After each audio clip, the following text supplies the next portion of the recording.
Hey, this is John Lee Dumas, the founder and host of Entrepreneurs on Fire. And if you're wanting to learn how to embrace change and navigate through disruption as a leader, then listen to the Leadership is Changing podcast with my good friend, Denis Gianoutsos. He's prepared to ignite. Welcome to Leadership is Changing. Each week, we and our guests provide information and insights through exploring leading change. This is taking your leadership to another level by finding the balance between executive excellence and personal well-being through stories that inspire real change. It's time to adapt in our fast-moving world when leadership is changing with your host, Denis Gianoutsos. Hello, Denis. It's my pleasure to be on the show. It's great to have you here. Now, I've told our listeners a little bit about your background. Is there anything else? Tell me, is there anything else you'd like to share about your background? Honestly, no. I actually always hate that question. I recently turned 60, and I was being asked by a prospective new client in India to tell me about themselves. And I just realized that I said, how far do you want me to go back? And she said, to the beginning. I said, you weren't even born at the beginning, right? The potted history of who I am is English by birth. I went to an English grammar school. I was a pretty good science student, and I had my eyes set on being a doctor. I was influenced by those movies, Doctor in the House. They merged my boys' grammar school with a girls' high school just before my A-levels, and I got distracted. And I didn't get the grades for medicine, but I got the grades for physiotherapy. So I graduated as a physiotherapist way back in 1982, hence the reason why I was saying this girl wasn't even born yet. I worked for a couple of years in hospitals, and that taught me a lot about organization and hierarchy. And then I did what most male physios do, is I got involved in sport. I was a physio with the Ballyrombe and First Division Soccer Club. I won't mention it just in case I upset some of the listeners. People are very, very loyal to their team. So I was a sports physio, moved to Australia in the 80s as an entrepreneur. I set up a chain of physiotherapy and acupuncture clinics because by this time I had a postgraduate in traditional Chinese medicine. And I got interested in holistic wellness, and I purchased a gym and turned it into a holistic wellness center. And I was ahead of my time because I was disrupted by the movement of US and South African big gym chains into Australian market. And I tried to compete on price when I was in fact delivering service, and I lost everything. And so in the year 2000, I wasn't taken out by the Y2K bug. I was taken out by business reality, and I lost everything. I lost houses, cars, self-esteem, sense of purpose, and I was living in a backpackers hostel in King's Cross, which was not a very nice area of Sydney at that time. And that's when I had the revelation, after a period of licking my wounds and feeling sorry for myself, that I actually needed to practice what I preach around the mental toughness and resilience to come back. And that's where I formulated and began to articulate my message on self-leadership, which has been my area of speaking, coaching, consulting, writing ever since that time. Self-leadership listeners, Andrew's just sharing, practice what you preach. That's a pretty cool statement just there. We could probably end the episode just on that, but I think it's a very powerful statement that you've just made there. And what do you mean, practice what you preach? What should people do about that, Andrew? It really is the core of authenticity, right? I had worked with athletes looking at goal setting and visualization, and I'd spoken to people about being successful. But here I was, knocked for six, as it were, and I had to get a hold of my own mental attitude.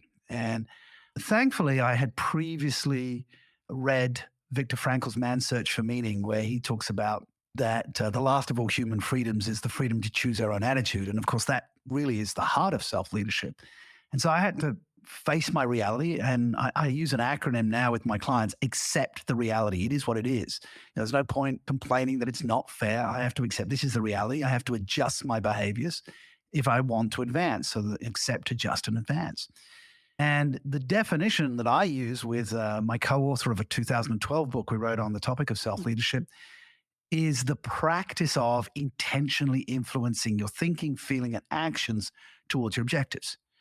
So key here is leadership is always about taking people to group goals. So you have to have outcomes. You have to decide that you want to move somewhere. And you have to take ownership and responsibility of your thoughts, feelings, and actions towards that.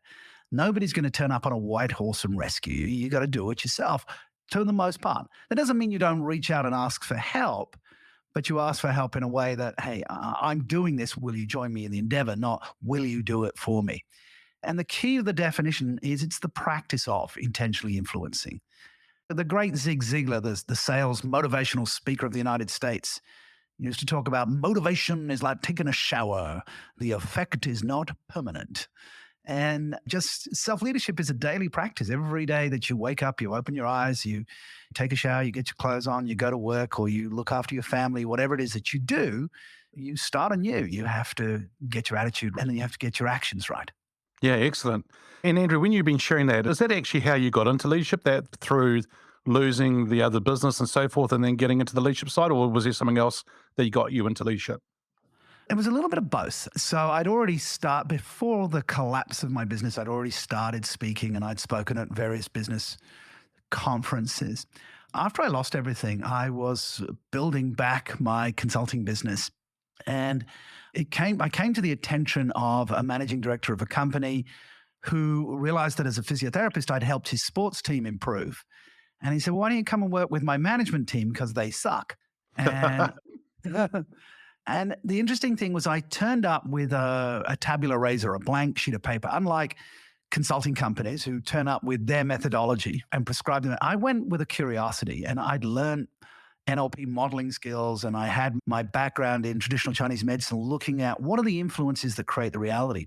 So I went into his team with open eyes and a blank notebook, and I noted what was working, what was not, what were the drivers for performance, what were the inhibitors to performance, and I began to make some changes, and they were successful. And then I realized I was onto something, but I had a bit of imposter syndrome because I didn't have an MBA, and I thought that's what I needed to be a leadership consultant. So I went off to do an MBA. And on the organizational behavior and leadership course, I kept arguing with the lecturer because he was saying, there's this theory and there's this theory. And I go, yeah, but how does that work in reality? And he said, we've got some good questions. Why don't you go and do your own research and write your own book? And the rest, as they say, is history. They laid the challenge down and you went out and wrote the book. Yeah, awesome. Yeah, very good. I did. Yeah. Hey, Andrew, that's some really cool stuff that you're sharing there. And here's a question for you, and that is, who's your favorite leader? Now, this person could be from history or alive. Who's your favorite leader and why? So thank you for the question, Dennis, but it's a trick question, and it's one that I get asked a lot and I refuse to answer. And the reason is that if you personify somebody, you run a huge risk, because leadership is always about context. And I think this is something that a lot of leadership speakers miss. It's about context. It's time, place. You're the right leader for the right place. So, for instance, growing up as an Englishman, of course, I was influenced by Sir Winston Churchill, our wartime leader. He's hard to miss with his V sign and we will fight them on the beaches. But for the most of his political career and military career, Winston Churchill was an abject failure. And in fact, he did some terrible things. And you talk to Indians and they don't like Winston Churchill because he resisted Gandhi and the independence of India. Talk to New Zealanders and Australians. Winston Churchill was an architect of Gallipoli, where the Anzus died on the beaches. So you'd say Winston was the right leader at the right time and the right type of leader. Right. I recently, when I was in Singapore, saw Barack Obama, and I love Barack Obama for his oratory. But we're seeing that he also oversaw the Afghan war, and he also didn't do what was necessary. Drone strikes under Barack Obama increased like crazy. So oratory on the one side, but he failed to leave a legacy. He failed to leave a succession plan. So we could criticize him. We could pictures from sport. I remember when we used to use Tiger Woods as an example for somebody who was open to getting coaching. And then Tiger Woods, of course, blew up his marriage very publicly. So I would avoid picking one individual because although I challenged leadership theory, I have studied leadership theory, and I actually, ironically, teach on MBA programs now. And leadership is always about the leader's style, the follower's motivation and skill set, and the situational context. And so I think leadership starts from the inside out. A leader could be a single mom bringing up a couple of kids on a limited budget. And to that end, I used to talk about J.K. Rowling because I think her story is very inspirational. And then J.K. Rowling blew up in the public space with her antagonism towards transgenders. So you see how it's fraught with difficulty, that question.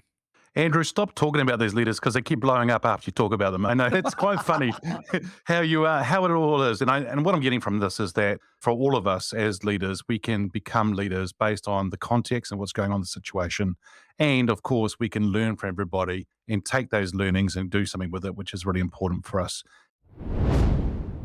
Sure. I'll just shed a little light by pulling out of what you said, what I think is the most important. And that is that over the course of my career, 3 areas of expertise have dominated what I've done: creativity, entrepreneurship or entrepreneurial thinking, and leadership. And the reason I call myself an innovation advisor is because those are 3 things that all of us admire in some way: creativity, the ability to think like entrepreneurs do, leadership. Each of those actually is made more powerful by the combination of the 3. And so my work as an innovation advisor is to help leaders, help organizations see that they need all 3 of those things and that none of them are the domain of the few. They're actually the domain of the many, and that everybody can play a role in that. I suppose when all 3 of them come together, that's where the magic happens, huh? Absolutely. If you just take any one, too, it's pretty hard to be an entrepreneur and break new ground if you haven't practiced using your creative capacity. And similarly, if you're only the kind of person who breaks new ground as the entrepreneur and you never learn to lead, then the chances are that whatever value you create isn't going to last very long. Mm-hmm. Yeah. So there has to be a combination of all 3 team listeners as I'm talking about this, because together, as I said before, it's powerful. It's magic. Larry's saying it is powerful. And it's a great thing for all of us to work at. Larry, what happens do you have to be born with all those 3 different aspects, or is it something you need to work on to develop as a leader? Yeah, it's a great question. And I'll pull 2 of them out to answer your question: creativity and leadership. Mm-hmm. It's really interesting, Dennis. These are human capacities. Every one of us has a capacity we're born with it. It's standard factory issued equipment for creativity and for leadership. What makes us think that we don't, that only some are born this way or some can be the leader or be the innovator, is simply that we define things like creativity based on their outputs. So we look at a beautiful painting or a social movement or a score of music or whatever it might be, and we think that's creativity. That's not creativity. Creativity is the starting point, not the end point. So really the world is made up of the few people who know that we're all creative and practice that, know that we all lead in some way and practice that, and the rest of us who are wrongly told we're not. And so we're out of practice. Yeah. Okay, cool. So that's anything to listeners. When you're going to the gym, if you're not out there developing the muscle and growing it and using it, it's not going to be used at all. And we tend to forget things. When do people tend to be more creative? Is there a special time for that to happen? Is there a special environment for them to be more creative, or is it all the time? Yeah, it's a really good question. And so every now and then people come out, say writers, for instance, and they say, oh, it's always best to write in the morning. And then the next writer says, oh, it's always best to write in the afternoon or something like that. So no, there's no particular time. But the second thing you pointed out is really astute. There are particular environments where people are more creative. And this is really simple. It's environments where they're allowed to be so, where they're encouraged to be. So think of a business, because think of leaders in business. To the extent that we allow our entire team or our entire culture to think creatively without penalties and allowing for a hefty amount of experimentation, the data is off the charts proving that we are going to build more adaptable, more resilient, more versatile organizations. And that innovation, rather than being thought of as problem solving, is something that will be in the tea, in the cup all the time. It's there, yes, to solve problems. It's also there to see opportunities. And frankly, it's a great way to be tuned in with what our assumptions are in any one moment, so that if they need to adjust, we can adjust them. So the environment has everything to do with it. Oh, wonderful. And Larry, I really like, you mentioned a couple of times, and when you were just sharing us with that information just then, the word allow. So you might have find with a lot of people, leaders and executives I work with around the world, whereby sometimes they don't give themselves the permission or they're waiting for someone to give them permission around that. And I think, is that where you're getting at in relation to allowing themselves to be creative? Yeah, very much. And it applies not just to those who are designated the leaders, but to those they lead. In the broadest sense, I was talking about leaders have this fear that if they allow people to think creatively, to experiment, and importantly, to question, that somehow all hell is going to break loose. And like I said, especially when times are uncertain or changing constantly, the data is off the charts the other way to say that locking down actually creates a more restrictive ability to adapt in any particular circumstance. But this is really interesting to really pick up on your thought there. Leaders think this way about themselves. They think that they are supposed to play some kind of heroic role, always have the answer, always know what direction to go, always deliver a positive rather than a negative. And so leaders locking themselves into that kind of thinking rather than being open, and really at the core of creativity is openness. That's what really makes them more successful over the long term. So it's a lesson for leaders and not just for the people they lead. Yeah. Hey, leaders, others, be vulnerable with it, with the creativity side. Open yourself up, as Larry's saying. I think that's really cool. It's some real fascinating stuff that you're sharing here, Larry, for sure. So you've written some books, and one of them is Rebel Leadership. And that. How did you get into leadership?